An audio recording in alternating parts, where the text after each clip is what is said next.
Ladies and gentlemen, boys and girls, it is March 10th, 2019. I am Astrid Aphid, and I am joined by my co-host, Calabash. I'm retconned. And what have y'all been doing this week? Oh, you know, this and that. I've been playing a lot of Final Fantasy Record Keeper, trying to get ready to push out some new pushing content episodes. I mean, I actually made a couple, but they weren't good enough for me to post, so... Oh, that's unfortunate, but Yeah. at least you're still getting around to playing the game. Yep. So, hopefully I'll have some new stuff out maybe next week. But, other than that, I've been playing Legend of Zelda 2, or Zelda 2, Adventure of Link, from the original NES, and that's, Isn't that bad? yeah, it's pretty bad. I cheat a lot using the emulator the Switch has, so I'll just save state and keep doing the same thing over and over again until I do it right. Because the game's garbage. Well, that sounds lovely. Yeah. Why are you playing that? Because it's, it's fun. It's a historical footnote, alright? We've all got to have it as a badge of honor to say, I've played this game, and it's garbage. It's like playing Dark Souls, but for the NES. Oh, wow. That's a hefty statement. Yeah. It's like playing Dark Souls for the Stupidly hard and frustrating. for no reason. Yes. Oh, interesting. I Yeah. guess I can see the correlation. Gameplay. Yeah. You gotta be good. Uh, So I don't play games like that, because I'm bad at them. yeah, what have you been playing this week, Calabash? Not a whole lot. Basically just RimWorld. Yes.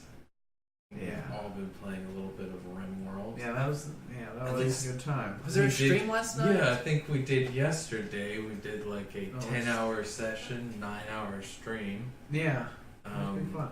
Oh my goodness, we did a LAN, so the three of us all got together Kicking it physically old school. in real life, brought it back to the 1990s, hooked up a network, played some multiplayer RimWorld. It was pretty awesome. It was pretty. I'm surprised at how much we accomplished, but then again, we did play for 9 hours. Yeah, we got really, really far. It was ridiculous, and we had such a frustrating start.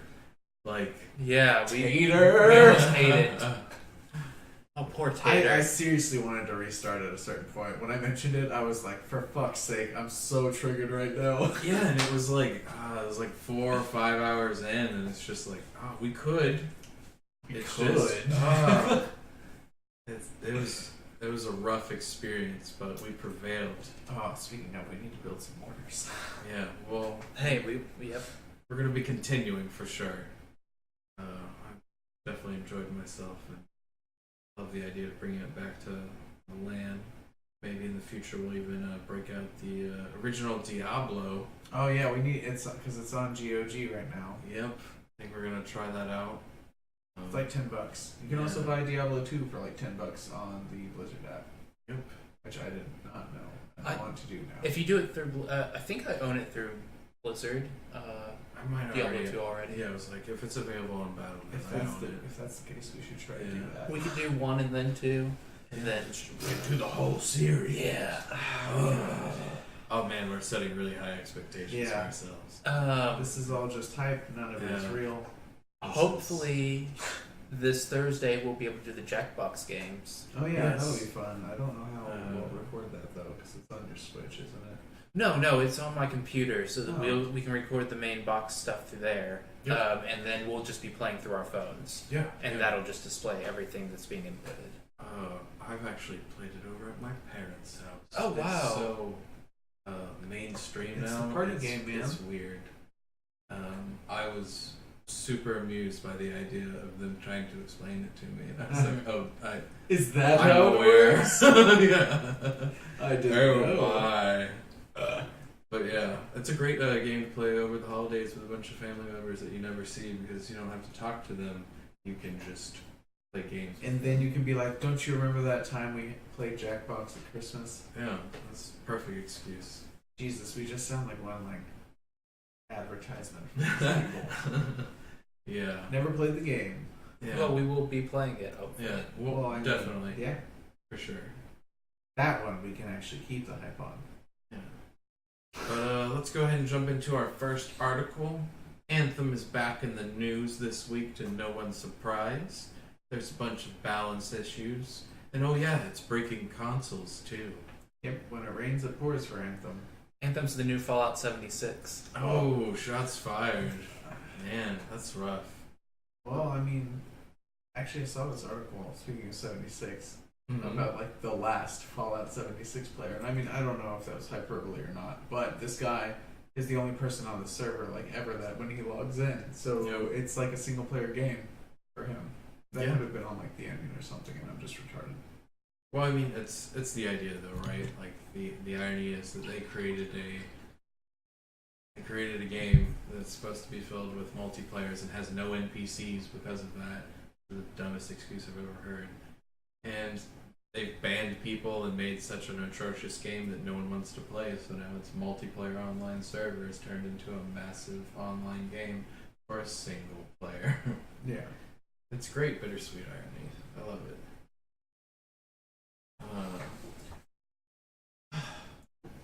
Yeah, Anthem. Yeah, Anthem. The real trick. A group of Reddit users basically banded together in order to discuss the balancing issues that they had. They were able to do some number crunching and found out that the starting level 1 weapons that you get in Anthem are actually the best weapons in the game.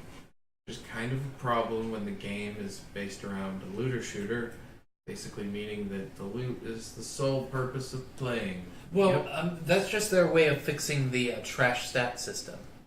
Yeah. Well, it's hilarious because technically the bullets from the level 1 gun do less damage, but they do more percentage of health.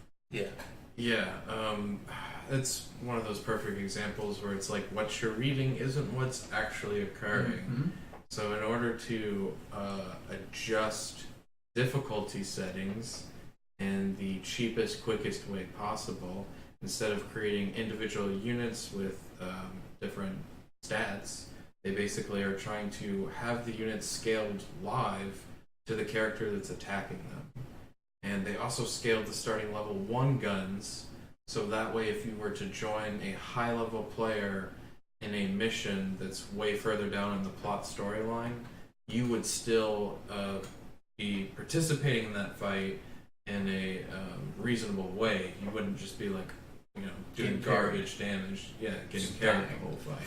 Looks like they took it too far, though. Yeah, they basically made it better than the top masterwork weapons with all the attachments.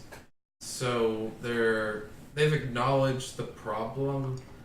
It's just one of those things that it's like, well, the problem is really that you've created a shitty system that's retroactively trying to scale the damage and health of the characters based off of who's attacking it. It's a really cheap workaround, and it shows. Oh, And yeah. Anthem's just full of problems, and that's just like one more cherry on top of this shit cake. Like, it's just so bad. And if that's not enough to just throw you off of the scent completely, players who are playing it on the PlayStation 4 have recently reported that their consoles are basically bricking when Anthem crashes the console, and they're not able to turn back on the system. Yeah, Congratulations. great job, developers. That's fucking impressive if you think about it. Like, it's not crashing to Sony's operating system. It's just shutting down the console completely, as if you just pulled the plug. So it's creating like a hardware level malfunction created from running their software. You gotta wonder what's going on with their QA. That this is like widespread across the board, but no one was able to find it during the QA testing. It's just so ridiculous. The developers have responded and said, well, technically the console is not bricked. It's just been shut off improperly. And in order to turn it back on, you just need to go through the safe mode setting, which will rebuild your PlayStation's hard drive and basically help you undo those fragmented save files that Anthem created by shutting off your PlayStation 4. Yeah, that's a great fucking response from a developer who's essentially bricking your fucking console. I know I just broke your your $300-$400 console, but it's actually not broken. Yeah, it's just it needs to be repaired because our software crashed it and it has fragmented files because oops. Way to go, EA. If proven true, though, that they are technically breaking consoles or causing damage to the physical hardware of the PlayStation 4, the software developers have in the past been liable for lawsuits for damage that they have imposed on hardware, especially through forced updates. And that kind of dives into our next article, which is Microsoft forcing updates and making gameplay terrible for you. Oh boy. Great. So it's bad enough that we can't seem to stop those updates. Now they're just You can't escape them. Yeah. I mean, if you're in the enterprise level, you'll literally be able to select when you want to install them. But for everybody else, you tell it no, you tell it 5 p.m., you tell it 30 days from now. It says, actually, I'm going to shut down and update right now. Ridiculous. There's just code that you do not have access to, even as the administrator on Windows 10. And it's hot garbage. Microsoft recently did a Windows update in order to attempt to fix the infamous Spectre Variant 2 flaw. This flaw allows computer hackers to alter microcode on the processor's level and ultimately rewrite how your hardware operates. That's a bad thing. Hackers can and have used hardware rewrite exploits like these in the past to destroy scientific research. One infamous case was Stuxnet, a virtual worm that decimated Iran's nuclear program for 5 years. that's why we couldn't find it. Most users on the enterprise level are going to want to protect from this type of attack. However, the rest of us normies have noticed that it's a 15 to 30% drain on our computer's resources, which means that when you're playing video games, it's considerably worse than what it was prior to the update. Google has acknowledged, or not Google, Microsoft has acknowledged this, and basically just told people to roll back the update. The original fix for this Spectre Variant 2 flaw was actually done by Google. And Google has proven by using it on other software and other operating systems and implementing it on Linux and Oracle servers that it doesn't require that much resources. So the implementation failure is actually on Microsoft's behalf, which is basically just screwing up how the Windows 10 operating system communicates with Google's code, which resolves the problem, causing you to have 5 times more resources than what Google ever imagined that would be required to run their program code, because Microsoft doesn't know what it's doing. Yeah, it seems like a weird mistake to make. Yeah, it's Like, how does that even happen? it's super silly. I'm sure they'll come out with another patch and another patch and another patch that will just all be attempts to rework this Spectre Variant 2 flaw, because they're basically having trouble implementing someone else's code, and they don't know what they're doing. So, great job, Google. We appreciate your fix, but Microsoft fucked it up.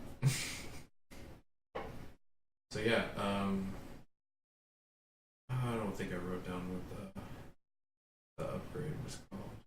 You can look at our articles below if you're trying to figure out what that specific patch was, so you don't install it, so your computer doesn't get 10 less FPS just because Microsoft hates you.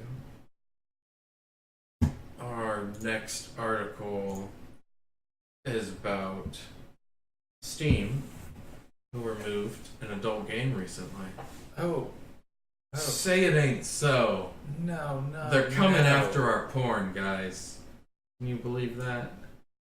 Our smut is Yeah. going to be censored. Our smut is under attack. I mean, Our really bad smut. Our the hardcore level I don't smut. know about all that. The content of that game Yeah. seems, pretty Seems questionable. offensive.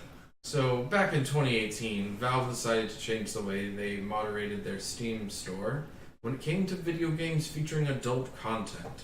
Previously, the list of approvals were very short because indie developers simply didn't have the extra cash to pay for the process. So naturally, only AAA developers were able to get the seal of approval.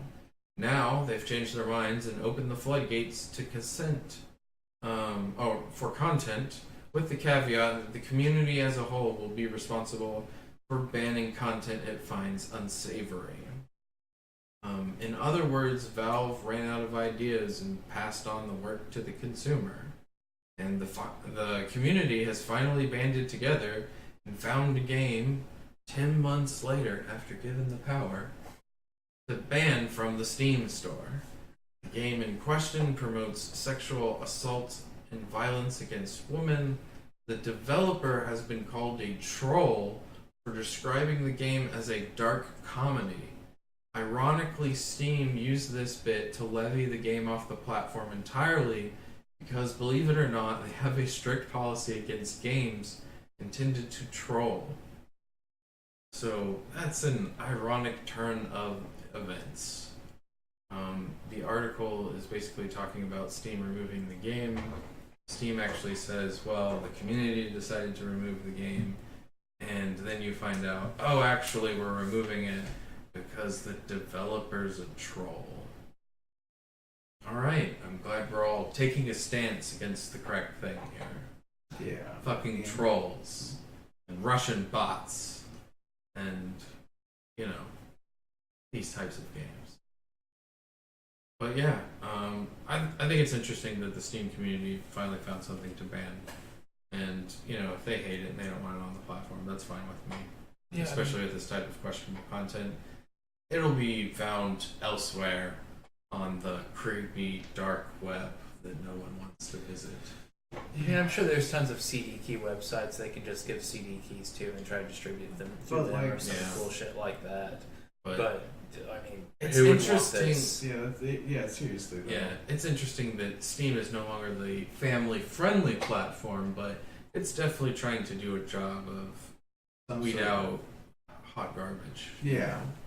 So I approve. Oh yeah, Get rid of your. That's the call. It's just like get rid of it. It's kind of impressive. It took them 10 months to find something. Yeah, I mean, that's my thing. Is it's like we were given the power, and it's almost been a year. Well, the wheels of justice don't always turn quickly, I guess. I don't know, but fuck that game. That's actually the creator of Magic the Gathering, Richard Garfield. That guy? That's He doesn't really look like a cat. Well, our next article is about Valve firing their quote-unquote employees after their failed Artifact card game. First off, they're not employees, they're contractors. That's why I say quote-unquote. Quote-unquote. In November of 2018, Valve released a Dota card game. Unfortunately, they missed the bandwagon. Magic the Gathering, Hearthstone are still relatively popular, although the trading card community has kind of dwindled over the years. In order to be interested in this Dota card game, you would really have to have knowledge of and a love for the lore of Dota, the video game, the mod that Dota is based off of, or the actual Warcraft 3 custom map that the idea originated from. So you're kind of already like 3 layers deep of just understanding just to have an interest in this card game. I mean, I feel like if they had been able to hold out just a little bit longer, maybe the interest would, increase because of auto chess. Yes, if only they had known that Dota would become popular again, but with auto chess. Well, maybe you can play the Artifact card game inside of the new Dota auto chess. Meta. Yeah. Double meta. I mean, maybe they laid these guys off to make room for the auto chess team that they're going to be purchasing. That would be a lovely idea, but doubtful. That's wishful thinking, I know. Yes. And it's a shame, nonetheless, that these people were laid off. But there's a handful of famous individuals that were actually on the team in order to create this Artifact TCG video game. and one of them was Richard Garfield. And it's kind of just a surprise that all of these people were hired via contract and not employees, especially as famous as they are, as much previous projects that they've worked on that have had immense success. And, you know, you can't say that their game is bad. It's just it never met the mark that whatever that target was trying to get to. I can't speculate on whether or not it was profitable, but man, it seemed like a poor time to release it. And I've seen screenshots of the game and it looks visually stunning, but it's just like, yeah, I have no desire to go try out a Dota-based card game. So there's no more continued support or anything like that, I'm assuming. Well, I mean, it seems like the game is still happening. It's the game is there, but I mean, the developing team is gone, so it's no longer going to produce additional content. I don't know if there's packs or sets or whatever was planned, but you can kind of see that that's scrapped because whatever mark they were trying to hit, they were just way below it. Yeah. But yeah, a little upset. Yeah, but I mean, failed product, and Valve doesn't really make games anymore. Richard Garfield. Richard, not a cat, Garfield. Our next article is Devil May Cry 5, which appears to be super successful. Capcom has seen recent success with the remake of Resident Evil 2, which topped the Steam charts in its opening week. With the help of alternative costume mods and the Twitch community, it continues to stay in the mainstream. Capcom's second biggest launch appeared on the PC with the continuation of Devil May Cry series with Devil May Cry 5. Reviews have described it as a fresh return to a classic type of hack and slash. Mechanics that disappeared decades ago are now reborn in a buttery smooth action arcade style combat that rewards players that don't button smash. The player is able to choose between 3 male characters: Nero from Devil May Cry 4, Dante, the original protagonist from the series, and V, a new character. Trish and Lady also make appearances, and a new character dedicated to supporting your crafting habits is introduced. Nico, a southern cowgirl with a knack for cybernetics.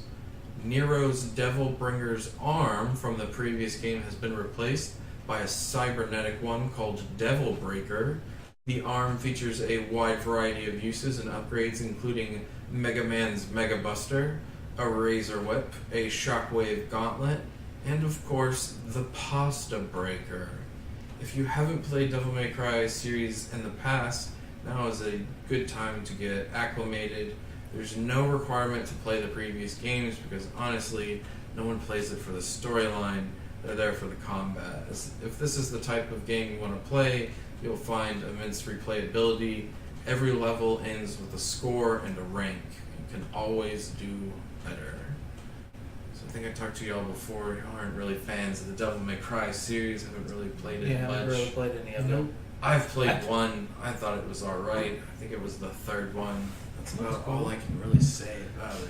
Yeah, I played as Dante and Beautiful Joe, and maybe Marvel vs. Capcom, and that's my exposure to the Devil May Cry series. I mean, I did see the trailer to this, and it looked like it was going to be bad, so it's actually surprising to hear that it's topping Steam charts. Well, it's game. It's done pretty well. People are enjoying it. I was surprised as well. Alright. Yep. So that's it for Devil May Cry. If you'd like, we can go ahead and jump into our eBay listings here. All right. Well, I've got a couple of eBay listings today, and they go hand in hand together. So the first here is the Famicom Family Computer. Now, if you don't know what this beautiful piece of software hardware is, this is basically the original NES. This is the NES when it came out in Japan. Huh. So first time to import it. So this is directly from Japan. So there's some information here about importing electronics, and it's just letting you know that there's some region restrictions in case you're trying to play an American game on it. Family computer Famicom console from Japan, brand new and never used. Considering how old the item is, the outer box is in great condition for collection. It'll take about 2 to 5 weeks. 2.5 weeks. 2.5 weeks? Okay, my bad. Yeah, to arrive. Fully traceable and safe. Normally arrives in 7 days if you go with their express shipping. So, your classic Famicom. Very similar to the version that came out in America, but with an orange and gray color scheme. Very interesting. Yeah. Such tiny controllers for such tiny humans. Ah, yes, I do not read Japanese.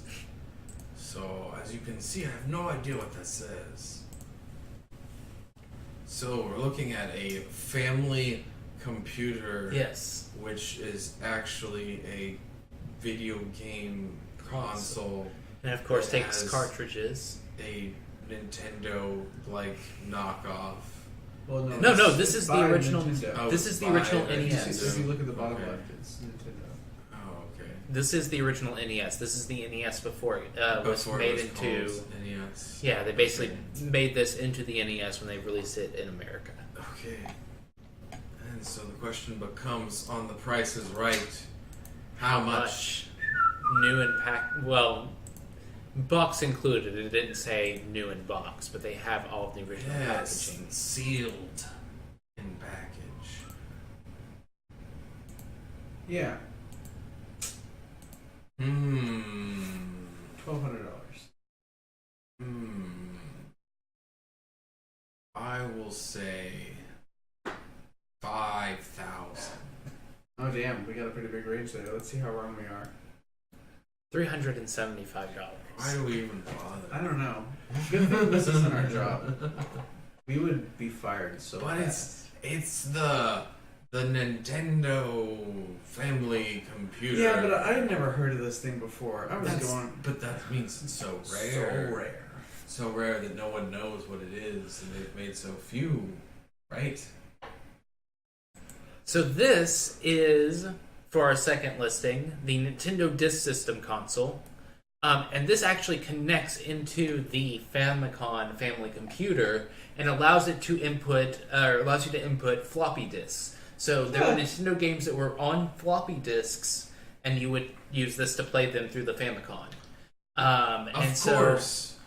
Yeah, so you would a lot of the games would be on both sides. So in the middle of the game, you'd have to switch it over, like the original PlayStation, multi-disc Final Fantasy games. Oh. And there were even games that would come across 4 discs, so you'd have to, flip it over in the middle and then switch the discs and then flip it over again. The first expandable hard drive that also included an additional CD reader on Nintendo's Game Station.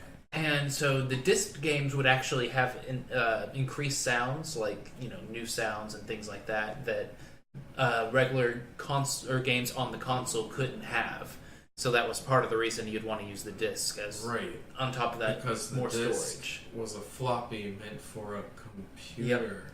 Well, I mean, it's the Famicom family computer, so obviously it needs a disk drive.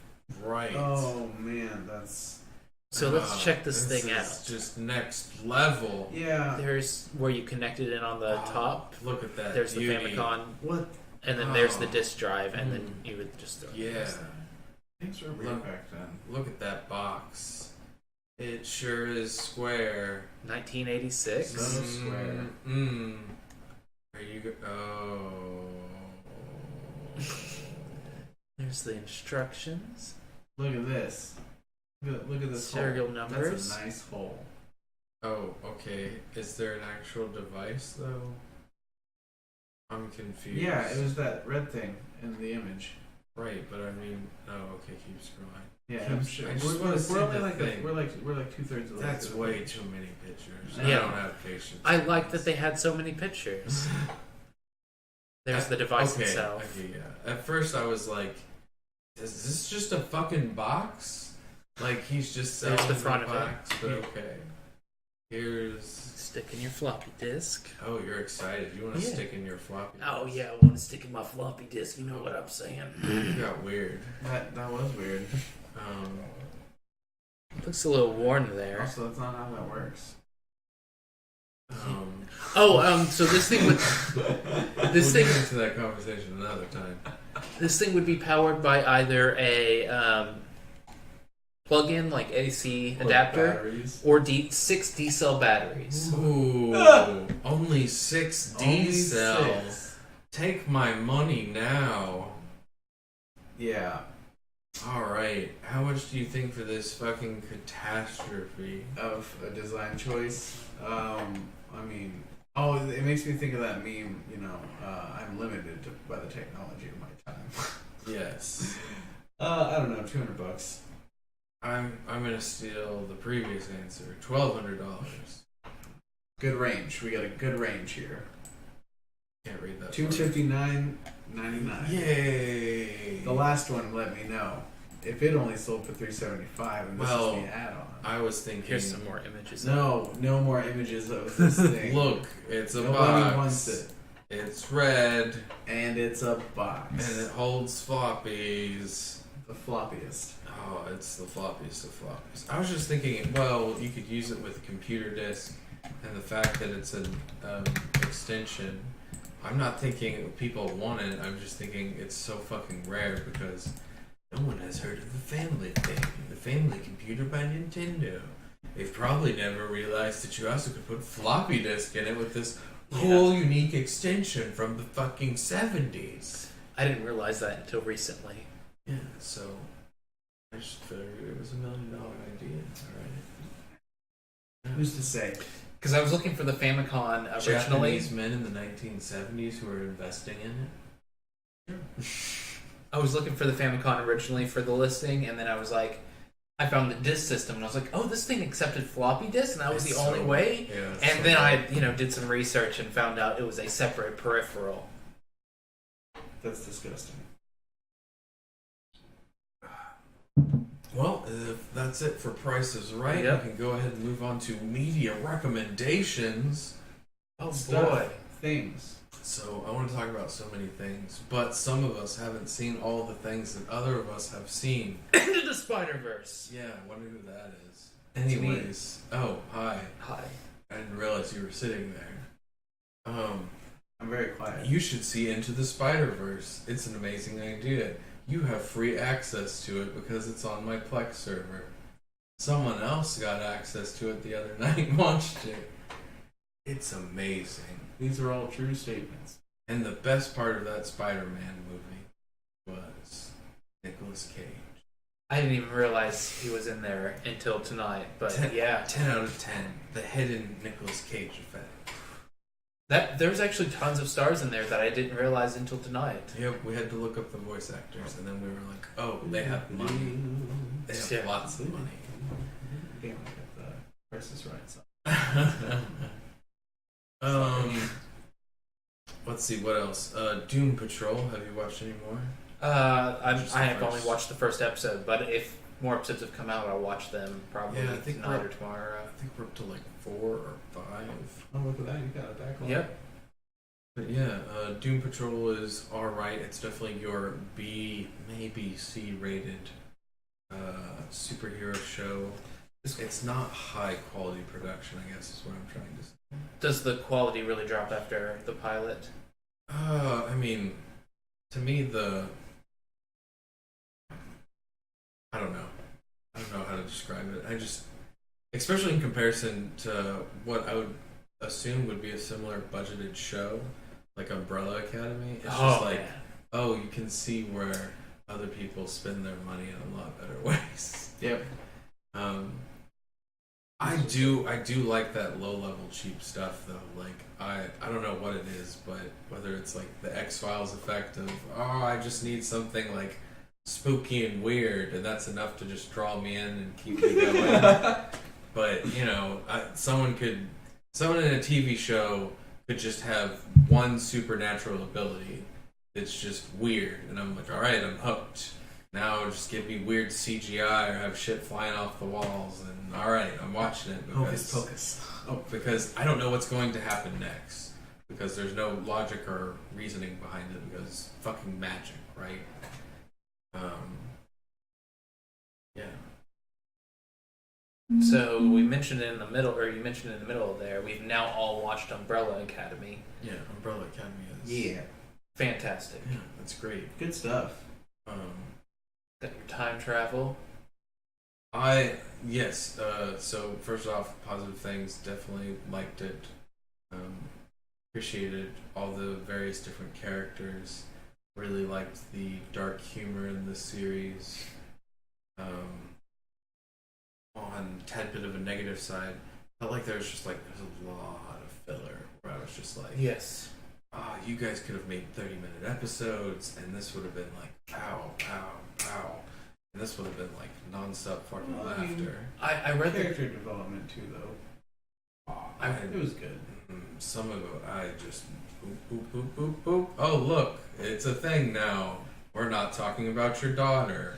Good. I read the comics afterward, and there are 2 6-issue series where they take content from, and they take very little from the second series, and they take most of the ideas from the first series and change everything around a lot. So 6 issues of a comic and maybe 1 issue of another sequel put into 10 episodes of an hour-long show. Yeah, there's a ton of filler there. Yeah.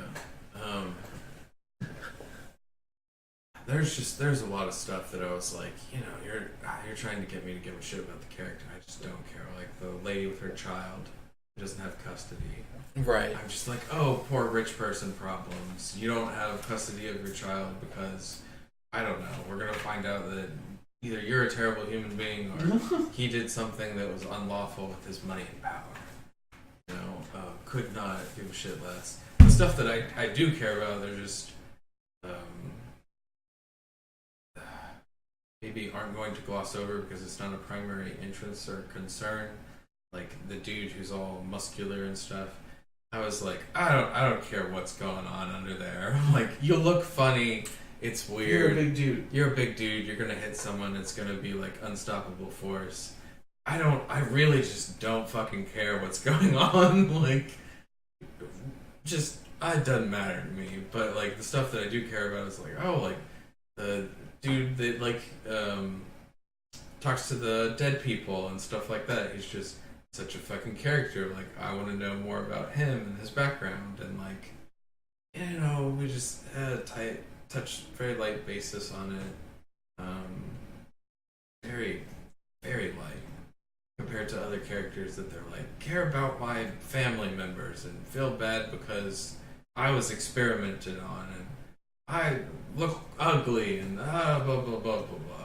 Well, hopefully the fan response to Klaus will get him more screen time in season 2, especially since I have no idea what they're planning on doing there, since the ending was so different from the comics and they used so much content from the comics in the first season. So season 2 seems like it's gonna be kind of new spitball. material. Yeah, hopefully. Hopefully it's quality stuff still, though. I do love the build up to. I don't know if I just want to say spoilers and just talk about the whole series. Hey, if you don't want to hear spoilers, stop listening and or watching or whatever. Spoilers for Umbrella Academy.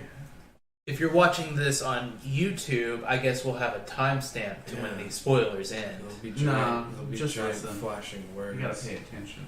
Yeah, but it's important. I love the build up for Ellen Page's character, basically setting her apart and her just seeing like, oh, I'm a failed fucking special child who never has powers, and it's like, psych, I'm the strongest one, and it's like the Dark Phoenix effect. I know, I was literally thinking that. Done a lot better than X-Men ever cared to try. You just continuously see flashbacks of her where it's like they're taking a picture in front of a fireplace and everybody else is involved except her.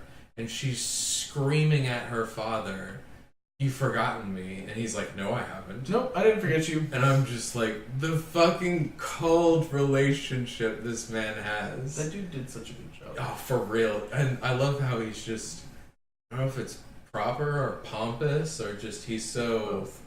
yeah, he's just like, he's Rigid as yeah.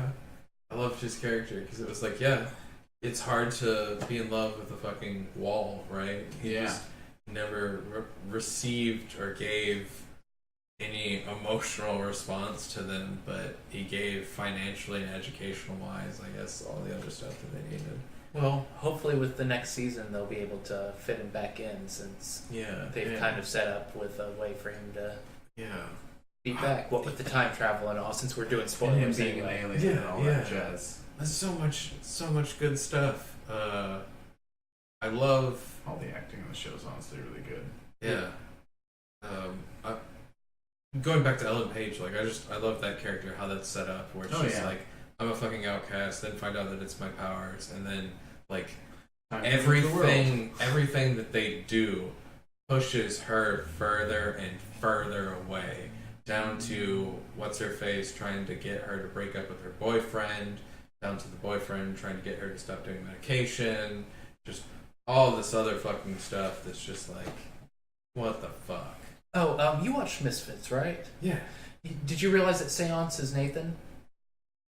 Or, not Seance. Yeah, Klaus. The character. I thought it was kind of funny that he's kind of playing himself in the same character in reverse. Similar, yeah. Because, like, after he has the power that he realizes he can come back to life, then he can talk to the dead later on with the same power. And with that Klaus, it's in reverse, where he talks to the dead at first, and then he dies at a part, and then he comes back to life. He must have scratched his head when he was reading that script and being like, well, this is just meant for me. I've done something remarkably similar before, and perhaps you've seen me. Shout out to Misfits, the British TV show about superheroes. If you haven't seen it, it's a super weird series. Yeah, not exactly superheroes. I guess they're situationally heroes, but they all start out as working and doing community service. Yeah, they're all criminals. Yeah. But Ellen Page turns into the, what do they call her? The bomb's cannon. Oh, the white violin? Yeah, the white violin.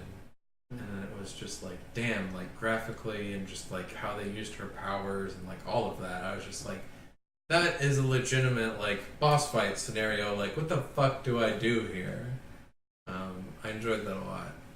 Make her blow them up. Oh yeah, and that too. It was the just Death Star. Like that's. I'm just like, I have so many questions now. She's strong.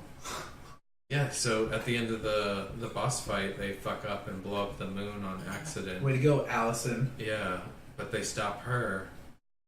And it's just like, what was that? Like, that's her, like, power? Or that was, like, a reverberance of... Because she shoots... To where she couldn't hear anything else besides the gunshot. The bullet keeps going, and it goes through the glass window, and it's, like, augmented by the white mage's, like, beam of light that then goes all the way to the moon, which then, like, looks like someone, like, punched a molten fist through it. Took a rock out and just chunked it back at Earth. Fuck you! And I was like, I don't understand any of that, but that looked awesome. I thought it was, she was about to, do that blast on the Earth itself, and then the gunshot surprised her and she instead fired up, and they're like, oh hey, it missed the Earth, and then we're all okay, but it actually hit the moon. Everybody's still gonna die. Yeah. So then they use their time travel abilities. Speaking of time travel abilities, there's the time traveling agents. Number 5. Oh, number 5 Hazel and and Cha-Cha? Yeah, Hazel and Cha-Cha. What was the group called? I forgot. The Department of Corrections or something? Yeah, something like that. I don't remember what the name's called off the top of my head. The Commission. Oh yeah, the Commission. But I liked all of that. That was stuff that's like, I just love stuff like that. It's just so ridiculous. It's like the Replacement Bureau, where it's just like the absurdity of it, but also like it would be scary if it was true. Oh yeah, the kid who played number 5 too was fantastic. Yeah. Oh man, yeah. love watching children murder people. I don't know what that is, but That was So so. Have you seen Black Lagoon? in the comics, There's the anime. Yeah. Child murder. Yeah. Children who are murderers. in the comics they explain when they take him into the commission, Mhm. they do surgery on him to enhance him, and they also splice his DNA with a ton of serial killers. Oh, might explain why he's so crazy aggressive. Yeah. I love the idea of him fucking up his calculation after like, I don't know, 50 years, and then him accidentally turning into a child, which is such like pure bonus though, because they couldn't fucking find him. Gets the reset button too. Yeah. But he still had a fucking tracker embedded in his arm, like, Yeah, it was still there. so He just got ridiculous. Yeah. But yeah, so much craziness. I really don't get what the big deal is about the hairy man. See, go ahead. No, go ahead. In the comics, they do a lot better job. I mean, in the show, it seemed like maybe Reginald spliced his Yeah. DNA with like Bigfoot or something. That's what it seemed like to me, or with a I gorilla. think it's a gorilla. Did they explain Reginald? Reginald's the monkey, right? No, that's who's the- Sir Reginald's the pappy. father. Reginald I'm Hahn. thinking of what is his name? Pogo. Pogo. Yeah. Yeah. Did they explain what is going on? No. there? No, they did not. But in the Okay. comic book, there's a ton of talking chimps who do different jobs. Like it's just something Because- that's normal there. Once, like, they kept doing like a red herring thing about the hairy guy. looking Reginald up- made him or something. Well, he kept looking up at the moon, and I was like, "You're trying to infer he's a werewolf," and I could like give a shit less about if he's a werewolf. Oh well, I mean, it's because he spent all those years up there, and Yeah. he was focused that his dad was like, yeah, something's gonna happen on the moon. Right, but there's a certain point in which you realize that it's like, I guess he's hairy. Yeah. So I'm like, I feel like they're trying to draw a context that it's like he's a werewolf, and then it's supposed to be a surprise when he finally rips his shirt off that he's an ape. And then I'm like, okay, so is he like Pogo? Is that how this works? And they just don't ever explain, like, I just took Yeah. a serum and shoved it into him, and he's upset because now he looks like part ape. But yeah, in the comics, it's like his head has just been attached to a gorilla's body, and it's like Oh. also been bionically or somehow attached to him, so it Okay. can break down, and he loses control of it at least one point. Oh, and he has to be that's repaired. weird. Crazy cool concepts, though. Yeah. Really fun comic. Yeah. Well, show. I haven't read the comic. Yeah. Umbrella Academy on Netflix or wherever you choose to pirate it. Highly recommend. Yeah. Very entertaining. Yeah. I'm trying to think if I watched anything else this week. Watched 8 out of 10 Cats, which is just a British quiz show. Highly recommend. Learn things. Have a bunch of people laugh at Americans, and then look back and be like, oh, I miss the days in which people said thanks Obama instead of talking about Trump. Are we there yet? Is he impeached? Is it done? No. No? No. We're still waiting? What's Still happening? waiting. What's happening here? It seems like the car is starting, to get started. It's revving up a little bit, Yeah. but we haven't moved out of park. Do we have a failed transmission? I can't do automotive puns. I think this cast ends here. Yep. Bye, everybody. Good night, and thank you for watching.